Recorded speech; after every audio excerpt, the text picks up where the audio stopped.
नमस्कार दोस्तों, आज के इस वीडियो लेक्चर में केशवानंद भारती बनाम केरल राज्य की वाद के संबंध में हम आपको बताने जा रहे हैं। तो इस वीडियो को ध्यान से सुनें ताकि आपको ये पूरा जो किस्सा है, ये पूरी जो केस स्टडी है वो समझ में आ जाए।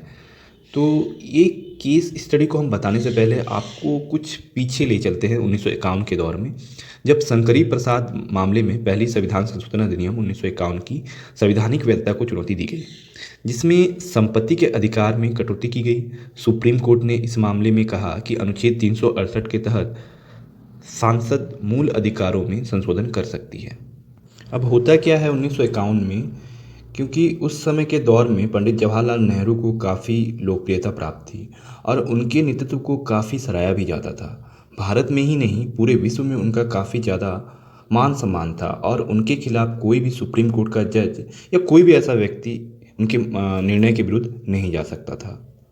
इसीलिए उन्होंने जब 1951 में पहली बार संविधान संशोधन किया तो उसे शंकरी प्रसाद जी ने चुनौती दी और सुप्रीम कोर्ट ने कहा कि 368 के तहत संसद मूल अधिकारों को भी बदल सकती है। तो संसद के पास ये पावर था कि वो मूल अधिकारों को संशोधित कर सकती थी। तो ये चीज़ उस समय प्रूव हो चुका था। लेकिन जैसे जैसे समय बीता वैसे वैसे जो महान महान नेता थे वो सब उन सब लोगों का देहांत हो गया। उसके बाद जो भी नए नए लीडर्स आए तो उस समय सुप्रीम कोर्ट का भी थोड़ा पावर बढ़ा। और इसके बाद गोलकनाथ मामला, जो कि 17वें संविधान संशोधन अधिनियम को सुप्रीम कोर्ट में चुनौती दी गई।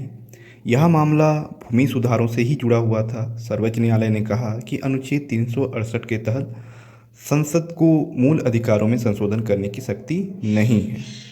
फिर गोलकनाथ मामले के बाद संसद ने 24वां संविधान संशोधन अधिनियम पारित किया। इस अधिनियम में कहा गया कि संसद मूल अधिकारों में किसी भी प्रकार का संशोधन कर सकती थी। तो इस प्रकार देख सकते हैं आप लोग कि लगातार कार्यपालिका और न्यायपालिका में नोकझोंक चलती आ रही थी। तो कोई एक शक्तिशाली हो जा रहा था कुछ क्षण के लिए, तो कोई कमज़ोर कह सकते थे, क्योंकि कभी संसद के पास ये अधिकार आ जाता था कि वो मूल अधिकारों में किसी भी प्रकार का परिवर्तन कर सकती थी, तो कभी ये सुप्रीम कोर्ट कह दे रहे थे कि उसमें वो संशोधन नहीं कर सकती थी। ठीक है, तो अब आता है केशवानंद भारती बनाम केरल राज्य वाद। अभी जो आप लोगों के सामने ये पिक्चर दिख रही है, यही है केशवानंद भारती। पहले जान लेते कि कौन थे केशवानंद भारती।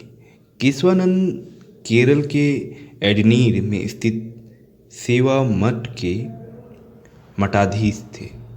यह मठ 9वीं सदी के महान संत शंकराचार्य से जुड़ा हुआ था। शंकराचार्य से जुड़े हुए होने के कारण इस मठ के प्रमुख को केरल के शंकराचार्य का दर्जा दिया जाता है। केशवानंद भारती केरल के शंकराचार्य थे। इन्होंने 19 साल की उम्र में ही संन्यास ले लिया था। आखिर क्या था मामला? 1970 के दशक में एडनीर मठ के पास हजारों एकड़ ज़मीन थी। इसी दौरान केरल के तत्कालीन सरकार भूमि सुधारों की दिशा में प्रयास कर रही थी। जिस किसी भी व्यक्ति या संस्था के पास बहुत अधिक भूमि थी, उनकी भूमि को लेकर भूमिहीनों को बांटी जा रही थी। इस प्रक्रिया में एडनीर मठ की संपत्ति को भी सरकार ने भूमिहीनों में बांटने का निर्णय लिया। ऐसे में मठ की कई एकड़ भूमि पर राज्य सरकार का अधिकार हो गया। राज्य सरकार के इस फैसले के खिलाफ एडनीर मठ के प्रमुख स्वामी केशवानंद भारती ने केरल सरकार के इस फैसले को लेकर हाईकोर्ट में चुनौती दी। यहाँ पर नाना पालकीवाल की बहुत बड़ी भूमिका रही है। यह बहुत बड़े वकील और संविधान के जानकार भी रहे हैं और जो मठाधीश थे वे पहुँचे नाना पालकीवाल के पास अपनी समस्या को लेकर। तो जैसे कि वे संविधान के काफ़ी ज़्यादा ज्ञाता थे, तो उन्होंने कहा कि ये अनुच्छेद 26 मतलब आर्टिकल 26 का एक तरह से उल्लंघन हुआ है, तो हम इस पे एक केस दायर करेंगे हाई कोर्ट में। तो ये स्टोरी इस तरह से स्टार्ट होता है कि स्वामी केशवानंद भारती ने 1970 में केरल हाईकोर्ट में एक याचिका दायर की। याचिका में उन्होंने संविधान के अनुच्छेद 26 का हवाला देते हुए अपनी धार्मिक संपत्ति के रखरखाव एवं प्रबंधन का मूल अधिकार दिए जाने की मांग की। साथ ही केरल सरकार की भूमि सुधार कानूनों को भी चुनौती दी। हालांकि केरल हाईकोर्ट में मठ को कामयाबी नहीं मिली, जिसके बाद यह मामला आखिरकार सुप्रीम कोर्ट चला गया। देश की शीर्ष अदालत ने पाया कि इस मामले से कई संवैधानिक प्रश्न जुड़े हैं। उनमें सबसे बड़ा सवाल यही था कि क्या देश की संसद के पास संविधान संशोधन के जरिए मौलिक अधिकारों सहित किसी भी अन्य हिस्से में असीमित संशोधन का अधिकार है। इसके बाद 1972 के अंत में इस मामले की लगातार सुनवाई हुई, जो कि 68 दिनों तक चली। अंततः अपने लंबे फैसले में केवल एक वोट के अंतर से शीर्ष अदालत ने स्वामी केशवानंद भारती के विरोध में ये फैसला सुनाया। एडनीर मठ के शंकराचार्य वैसे तो यह मामला हार गए थे, लेकिन इस मामले में सुप्रीम कोर्ट ने जो फैसला दिया वह आज भी मिसाल माना जाता है।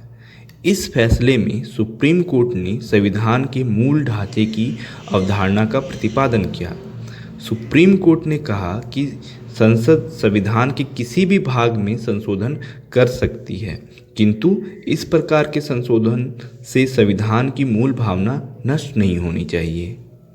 केशवानंद भारती के मामले में सुप्रीम कोर्ट ने 24वें संविधान संशोधन अधिनियम को मान्यता दे दी, जिसमें संसद ने यह कानून बनाया था कि उसे मूल अधिकारों में संशोधन करने की शक्ति प्राप्त है।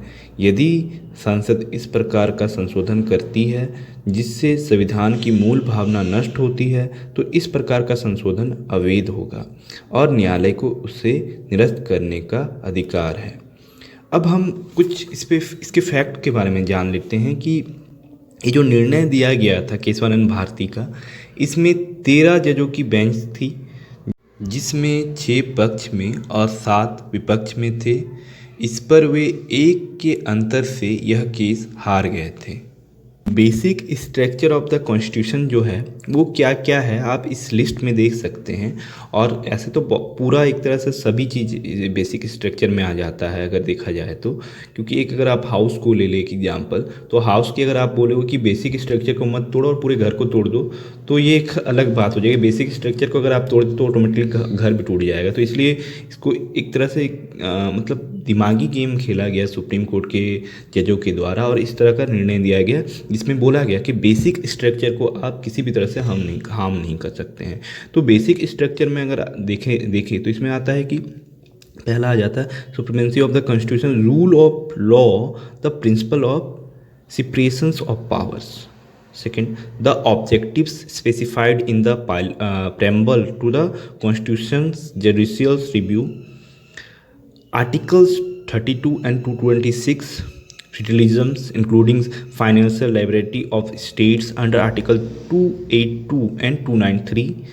Secularism, the sovereign democratic republications, structures, freedoms and dignity of the individual's unity and integrity of the nations, the principles of equality, not every features or equality, but the quintessence of equal justice, the essence of other fundamental rights, in part 3, the concept of social and economic justice to build a welfare state, part 4, in toto, the balance between fundamental rights and directive principles।